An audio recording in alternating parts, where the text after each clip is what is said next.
ষষ্ঠ শ্রেণীর প্রিয় শিক্ষার্থী হালদার স্যার ইউটিউব চ্যানেল থেকে তোমাদের সবাইকে স্বাগতম। আজকে তোমাদের জন্য আরেকটি নতুন ভিডিও নিয়ে এসেছি, পরিবেশ ও বিজ্ঞান মডেল প্রশ্ন সেট নম্বর 2। আমি ইতিপূর্বে তোমাদের একটি সেট আমার ইউটিউব চ্যানেলে দিয়ে দিয়েছি। প্রথম পর্যায়ক্রমিক মূল্যায়ন 2026-এর জন্য সেট নম্বর 1, 30 মার্কের একটি স্কুলের প্রশ্ন বিশ্লেষণ করব। আর এই ভিডিওতে আমি দেখাবো 100% নম্বর কীভাবে তোলা যায় তার একটা টিপস, যে টিপস অনুসরণ করলে আশা করি তোমরাও অনেকেই 100-তে 100 মার্ক, 30-এ 30 এরকম পেয়ে যাবে। তার আগে আমরা দেখব আসলে কারা 100-তে 100 মার্ক পেয়েছে। তোমরা দেখো এখানে মাধ্যমিক পরীক্ষায় অনেকেই অংশগ্রহণ করে 100-তে 100 মার্ক পেয়েছে। তার মধ্যে যেমন যদি বলি 2017 সালে অন্বেষা পাইন, আবার 2023 সালে দেবদত্তা মাঝি। 2023 সালে দেবদত্তা মাঝির আমরা একটু নম্বরগুলি দেখে আসি। বাংলাতে সে 98 নম্বর পেয়েছে, ইংরাজিতে পেয়েছে 100 নম্বর, গণিতে পেয়েছে 100 নম্বর, ভৌতবিজ্ঞানে 100 নম্বর, লাইফ সায়েন্সেও 100 নম্বর, ইতিহাস মার্কে 99 নম্বর এবং ভূগোলে 100 নম্বর। তাহলে এখান থেকে যে মার্কগুলি আছে সেগুলি দেখলে দেখা যায় যে আসলে বাংলা এবং ইতিহাস বাদে প্রতি সাবজেক্টেই কিন্তু 100-তে 100 পেয়েছে। কাজেই তোমাদের পরিবেশ ও বিজ্ঞান বিষয়ে আশা করি তোমরা যদি একটু গাইডলাইনটা ফলো করে নিয়মমাফিক পড়ালেখা করো, তোমরাও তোমাদের কাঙ্ক্ষিত লক্ষ্যে পৌঁছতে পারবে, 100-এ 100 মার্কেই পেয়ে যেতে পারবে। হ্যাঁ, তার জন্য আমি কিছু মাস্টার গাইড তোমাদের বলবো। আগে সিলেবাস বোঝা, সিলেবাসটা আগে বোঝো যে আসলে ওই সিলেবাস কি। পরিবেশ ও বিজ্ঞান সাধারণত থাকে জীব ও পরিবেশ, উদ্ভিদ ও প্রাণী, খাদ্য ও পুষ্টি, পদার্থ ও তার পরিবর্তন, শক্তি ও তার ব্যবহার, প্রাকৃতিক ঘটনা, বন্যা, ভূমিকম্প ইত্যাদি। প্রশ্নের প্রায় সবই বই থেকে আসে। বই পড়ার সেরা পদ্ধতি লাইন বাই লাইন পড়ো, প্রতিটি সংজ্ঞা আলাদা করে দাগ দাও, কঠিন শব্দের অর্থ পাশে লেখো। স্টেপ 2, নিজের ভাষায় নোট বানাও। প্রতিটি অধ্যায় থেকে 5 থেকে 8টি এমসিকিউ, 5টি শূন্যস্থান, 4 থেকে 6টি সংক্ষিপ্ত প্রশ্ন। এমসিকিউ প্লাস শূন্যস্থান সমান ফ্রি মার্কস। এমসিকিউ ঠিক করার কৌশল, প্রতিটি অপশন কেন ঠিক বা কেন ভুল বোঝো, শুধু উত্তর মুখস্থ নয়, কারণ জানো। উদাহরণ, অ্যাজোলা পানা বাতাসে নাইট্রোজেন আবদ্ধ করে, কারণ এতে এনা বা এনা থাকে, এরকম করে কারণটা কি। সংক্ষিপ্ত প্রশ্ন লেখার যেমন গোল্ড রুল, 2 থেকে 3 নম্বর প্রশ্ন লিখবে। প্রথমে সংজ্ঞা দিবে, তারপর কারণ ব্যাখ্যা 2-3 লাইন, উদাহরণ যদি থাকে ছোট কিন্তু পরিষ্কার, ফুল মার্কস। এরপরে মিল খোঁজো, পার্থক্য লেখো। ইজি স্কোরিং, মিল খোঁজা, আগে সহজগুলো মেলাও, শেষে কঠিনটা বসাও। পার্থক্য লেখার সময় টেবিল করো, 2-3 পয়েন্ট যথেষ্ট। হ্যাঁ, ডায়াগ্রাম এক্সট্রা মার্কস, যেখানে পারো আঁকো। উদ্ভিদের অংশ, খাদ্য শৃঙ্খল, জলচক্র, পেন্সিল প্লাস পরিষ্কার, লেভেল প্লাস নম্বর নিশ্চিত। রিভিশন স্ট্র্যাটেজি, সপ্তাহে 3 দিন এমসিকিউ প্লাস শূন্যস্থান, সপ্তাহে 2 দিন সংক্ষিপ্ত প্রশ্ন, সপ্তাহে 1 দিন পুরো অধ্যায় রিভিশন। পরীক্ষার হলে লেখার স্মার্ট ট্রিক, প্রশ্ন ভালো করে পড়ো, প্রশ্ন নম্বর ঠিক দাও, সুন্দর হাতের লেখা, অপ্রয়োজনীয় লেখা নয়, সাধারণ ভুল ক্রস, শুধু গাইড মুখস্থ, ডায়াগ্রাম না আঁকা, খুব বেশি বা খুব কম লেখা। ফাইনাল মোটিভেশন, ক্লাস 6-এ ভালো করলে ভবিষ্যতে সহজ হবে, নিয়ম মেনে পড়লে 100% সম্ভব, তুমি পারবে।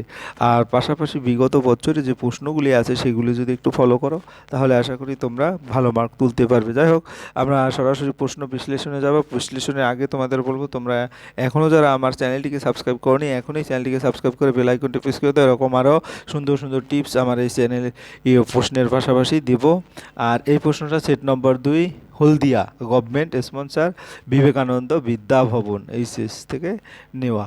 এখানে টোটাল যে প্রশ্ন যদি আছে আমরা বলি, প্রথমে আছে এমসিকিউ প্রশ্ন, এখানে 6টি এমসিকিউ প্রশ্নের উত্তর দিতে হবে। 2 নম্বরে শূন্যস্থান পূরণ, 3 নম্বরে বাম স্তম্ভের সঙ্গে ডান স্তম্ভ মিলন, এবং 4 নম্বরে হচ্ছে বাকি যে প্রশ্ন সেটা। যাই হোক, এমসিকিউ সঠিক উত্তর নির্বাচন করো। যে সকল প্রাণী লতা পাতা ঘাস ফল খেয়ে বেঁচে থাকে তারা হলো তৃণভোজী প্রাণী। কেন? যেসব প্রাণী শুধুমাত্র উদ্ভিদজাত খাদ্য ঘাস পাতা খায় তাদের তৃণভোজী বলা হয়। উদাহরণ, গরু ছাগল হরিণ, কাজে এটা তৃণভোজী উত্তর, খ নম্বর।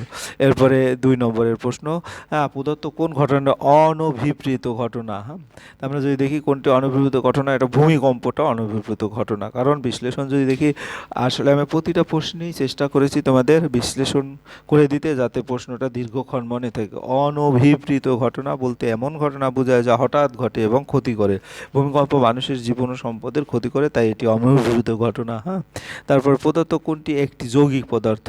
যৌগিক পদার্থ যদি তোমাকে জানতে হয় তাহলে দুই বা ততোধিক মৌল যার মধ্যে আছে। তা পাথরের চুন ক্যালসিয়াম কার্বনেট, এখানে ক্যালসিয়াম আছে, কার্বন আছে, অক্সিজেন আছে, কাজেই এটা একটা যৌগিক পদার্থ। ঠিক আছে। তামা ও সোনা, মৌল, ব্রোঞ্জ এগুলি মিশ্র ধাতু।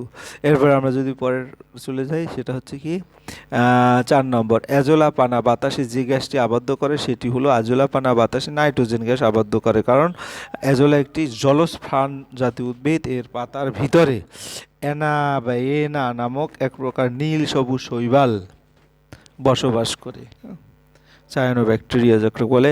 এই শৈবাল বাতাসে নাইট্রোজেন গ্যাসকে আবদ্ধ করে মাটিতে ব্যবহারযোগ্য রূপান্তরিত করে। এই কারণকে অ্যাজোলা ধান খেতে জৈব সার হিসেবে ব্যবহৃত হয়। এটি মাটির উর্বরতা বৃদ্ধি করে। অতএব অ্যাজোলা বাতাস থেকে যে গ্যাসটি আবদ্ধ করে সেটি হলো নাইট্রোজেন। পরের প্রশ্ন হচ্ছে পরিস্রাবণ প্রক্রিয়ায় ফিল্টার কাগজে পড়ে থাকা কঠিন পদার্থকে কি বলে? এটা অবশিষ্ট। কারণ আমরা যদি একটু আলাদা দেখি, পরিস্রাবণ হলো এমন একটি পদ্ধতি যেখানে তরল ও কঠিন পদার্থকে আলাদা করা।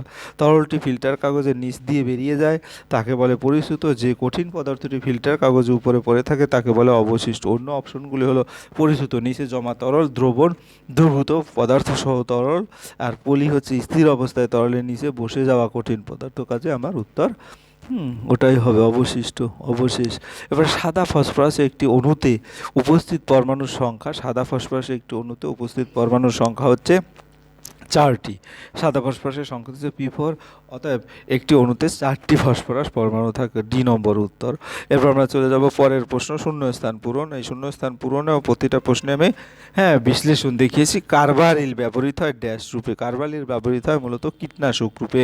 কার্বারিল একটি রাসায়নিক পদার্থ যা কৃষিক্ষেত্রে পোকামাকড় ধ্বংস করতে ব্যবহার করা হয়, কাজেই তোমরা শুধু কীটনাশক বলবে। এটি ফসলকে ক্ষতি করে, কীটপতঙ্গ থেকে রক্ষা করে। কৃষকরা ধান, গম, শাকসবজি ইত্যাদি ফসল এটি ব্যবহার করে, তাই কার্বারিল ব্যবহৃত হয় কীটনাশক রূপে। দুধকে দইতে পরিণত করতে ড্যাশ ব্যাকটেরিয়া সাহায্য করে? দুধকে দইয়ে পরিণত করে ল্যাক্টোব্যাসিলাস ব্যাকটেরিয়া।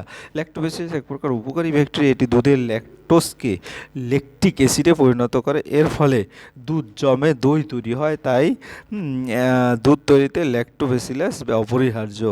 এরপরে গিয়ে হলো তোমার পরেরটা, কুইনাইন হলো ড্যাশ গাছের বর্জ্য পদার্থ? কুইনাইন হলো সিঙ্কোনা, অনেকে সিঙ্কোনা যেটাই বলো, সিঙ্কোনা গাছের ভেষজ পদার্থ। কুইনাইন একটি গুরুত্বপূর্ণ ঔষধি রাসায়নিক পদার্থ। এটি সিঙ্কোনা গাছের বাকল থেকে পাওয়া যায় এবং ম্যালেরিয়া রোগের চিকিৎসায় ব্যবহৃত হয়। এরপর আমরা চলে যাব 4 নম্বরের প্রশ্ন, গাছের তৈরি খাবারে সৌরশক্তি ড্যাশ শক্তিতে পরিণত হয়? খাদ্য আবদ্ধ থাকে। গাছের তৈরি খাদ্য সৌরশক্তি রাসায়নিক শক্তিতে পরিণত হয়, খাদ্য আবদ্ধ থাকে। সবুজ উদ্ভিদ সালোক সংশ্লেষণ প্রক্রিয়ায় সূর্যের আলো ব্যবহার করে খাদ্য তৈরি করে। এই সময় সৌরশক্তি রাসায়নিক শক্তিতে রূপান্তরিত হয় এবং খাদ্যের মধ্যে সঞ্চিত থাকে। এরপরে হচ্ছে তোমার গাছের তৈরি খাবারে সৌরশক্তি ড্যাশ লোহার সঙ্গে 5 নম্বর ড্যাশ মিশিয়ে স্টেনলেস স্টিল তৈরি করা হয়? লোহার সঙ্গে ক্রোমিয়াম ও নিকেল মিশিয়ে। লোহার সঙ্গে স্টিল হলো এক প্রকার, স্টেনলেস স্টিল হলো মিশ্র ধাতু। লোহার সঙ্গে ক্রোমিয়াম ও নিকেল মিশালে এমন ধাতু তৈরি হয় যা সহজে মরিচা ধরে না এবং মজবুত। কাজে এটা মনে রাখবে, ক্রোমিয়াম এবং নিকেল। পরের প্রশ্ন হচ্ছে 3 নম্বর, বামের স্তম্ভের সঙ্গে ডানের স্তম্ভ মিলকরণ। যেমন এখানে যদি বামের স্তম্ভ দেখি, চাল ফুটিয়ে ভাত তৈরি, এটা কোন ধরনের ঘটনা? কয়লা সৃষ্টি, লিপিয়ার। আমরা যদি একটু অ্যানালাইসিস করি তাহলে যদি কি দেখতে পাই, দেখো এটা সঠিক মিল হচ্ছে চাল ফুটিয়ে ভাত তৈরি। আমরা পরে সঠিক দেখব, কিন্তু এখন একটু বিস্তারিত। চাল ফুটিয়ে ভাত তৈরি এটা একটা রাসায়নিক পরিবর্তন, কারণ চাল রান্না করলে তার গঠন স্থায়ীভাবে বদলে যায় এবং আগের অবস্থায় আর ফেরা যায় না, তাই এটি রাসায়নিক পরিবর্তন। ওকে। এরপর 2 নম্বর, কয়লা সৃষ্টি মন্থর ঘটনা। কয়লা তৈরি হতে লক্ষ লক্ষ বছর লাগে, এই পরিবর্তন খুব ধীরে ঘটে, তাই এটি একটি মন্থর ঘটনা। কাজে কয়লার সাথে মন্থর ঘটনা মিল হবে।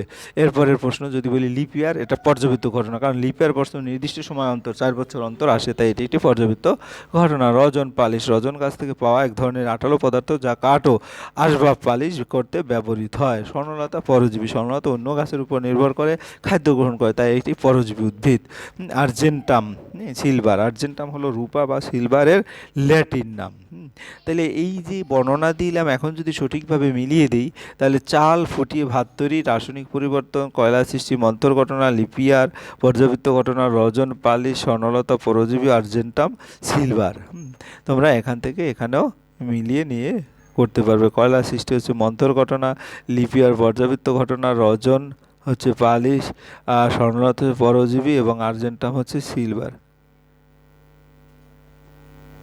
এরপরে সংক্ষিপ্ত প্রশ্নের উত্তর। উদ্ভিদের প্রাণীদের উপর কিভাবে নির্ভরশীল, দুটি উদাহরণ। উদ্ভিদরা পরাগ সংযোগ ও বীজ বিস্তারের জন্য প্রাণীদের উপর নির্ভরশীল। উদাহরণ, মৌমাছি ফুল থেকে ফুলে উড়ে পরাগরেণু বহন করে পরাগ সংযোগ ঘটায়। পাখি ও অন্যান্য প্রাণী ফল খেয়ে বীজ দূরে ছড়িয়ে দেয়। দুটি উদাহরণ হচ্ছে, প্রাণীদের সাহায্যে ছাড়া অনেক উদ্ভিদের বংশবিস্তার সম্ভব নয়, তাই উদ্ভিদ ও প্রাণীদের মধ্যে পারস্পরিক নির্ভরশীলতা রয়েছে। পাউরুটির গায়ে ছোট ছোট ছিদ্র থাকার কারণ কি? পাউরুটির গায়ে তৈরির সময় খামির অর্থাৎ ইস্ট থেকে উৎপন্ন কার্বন ডাই অক্সাইড গ্যাস আটকে থাকার ফলে পাউরুটির গায়ে ছোট ছোট ছিদ্র দেখা যায়। পাউরুটি বানাতে ময়দার সঙ্গে ইস্ট বা খামির মেশানো হয়। ইস্ট ময়দার শর্করা ভেঙে কার্বন ডাই অক্সাইড গ্যাস তৈরি করে। এই গ্যাস ময়দার ভিতরে বুদবুদের মতো আটকে যায়। বেক করার সময় গ্যাস বেরিয়ে গেলে সেই জায়গায় ছোট ছোট ছিদ্র তৈরি হয়।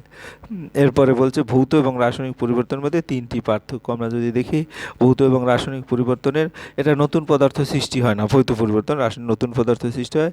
পরিবর্তন সাময়িক, পরিবর্তন স্থায়ী। সাধারণত উল্টো করা যায়, হ্যাঁ উল্টো করা যায় না। ভৌত পরিবর্তন কেবল আকারে বা অবস্থায় বদলায়, কিন্তু রাসায়নিক পরিবর্তন পদার্থের গঠনেই বদলে যায়। হ্যাঁ, এরপরে আমরা চলে যাবো বন্য পশুর মৃত্যুর প্রাকৃতিক ও মনুষ্য সৃষ্টির কারণ বর্ণনা করো। বন্য সৃষ্টির প্রাকৃতিক কারণ খরা ও বন্যা, খাদ্য আশ্রয়ের অভাবে প্রাণীর মৃত্যু হয়, রোগ ব্যাধি, বিভিন্ন সংক্রামক রোগে বন্য পশু মারা যায়। এরপর প্রাকৃতিক শিকারী, বাঘ, সিংহ ইত্যাদি শিকারীর আক্রমণে দুর্বল প্রাণীর মৃত্যু হয়। মানব সৃষ্টি কারণ হচ্ছে কি? বননিধন, বাসস্থান ধ্বংস হওয়ার, খাদ্য আশ্রয়ের অভাবে মৃত্যু ঘটে, চোরা শিকার, চামড়া, দাঁত, শিং ইত্যাদির জন্য মানুষ বন্য পশু হত্যা করে।